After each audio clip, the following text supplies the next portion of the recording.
So, gagawa tayo ng ito yung chicken strap. Gagawin natin chicharong manok. So, itatapon na ito, papagadakan pa natin. Kulinisan ko muna.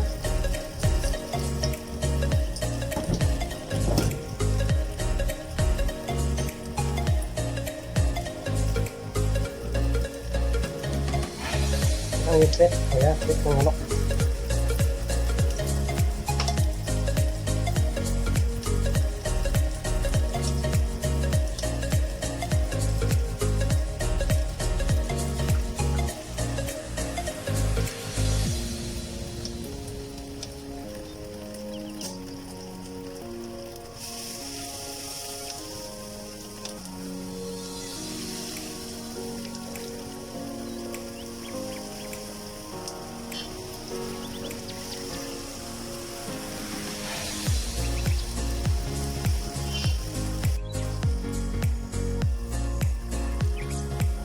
Ito yung pinabas, patanggalin natin yung leg.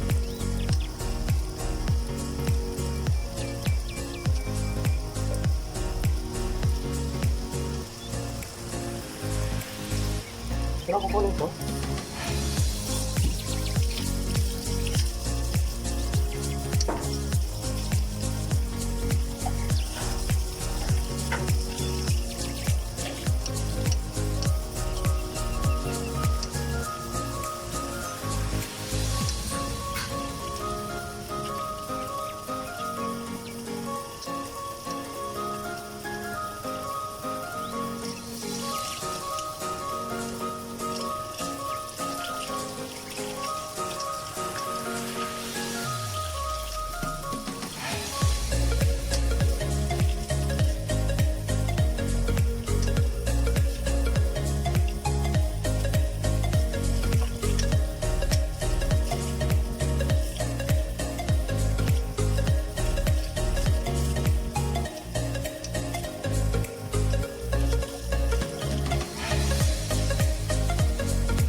Liquid.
So yun na nga po, nahugasan ko na yung chicken scrap.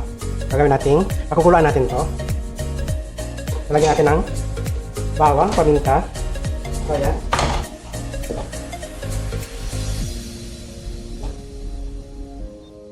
Lalagyan natin ng luya, saka bawang, paminta, saka asin. Lalagyan natin ng bawang. Pakukuluan natin siya para lambutin. Saka natin siya ibibilang ng mga 3 days para tuyo siya.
Ayan, pakulang ko sa luya.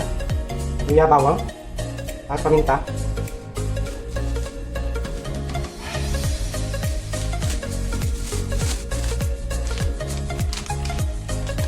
So, black pepper powder, talagyan natin.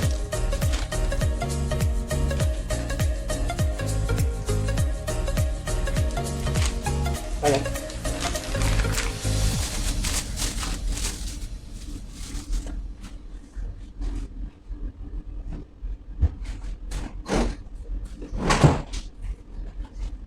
Tapos, iodine salt.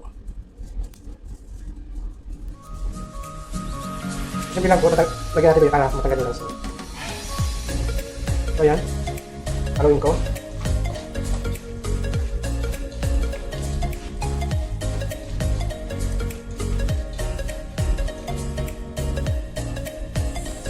Lalagyan mo lang ng konting tubig. Kasi mamaya babangan ka sa magtutubig. Kaya may konting tubig. Luto lang natin sa konting tubig. Hanggang sa lumambot siya. Saka natin siya bibilag sa araw. Pagluto na. Tuyo na. So ayan, papakulan natin. So ayan, puwatin natin na maluto. Papakulan natin. Papakulan natin hanggang sa maluto. Saka natin bibilag sa araw. So ayan na po, hangin ko na. Luto na yung aking chicken scrap. So didrain ko para matanggal yung sauce niya. Yung kasi yung mantika. So patutuyin natin ito mga 2 hanggang 3 araw. So para maging chicharong manok. Chicharong scrap naman. Lagay ko na dito para mag-drain siya. Para matanggal natin yung excess na oil. Patuloy mo natin sa natin ito bibigat sa araw. So ayan, magiging ka 2 days, 2 days. Patuloy na siya, pin natin dito.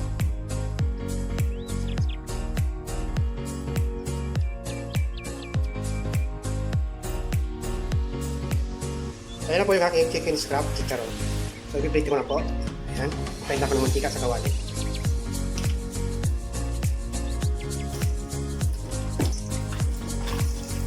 Ayan, tayo natin maluto.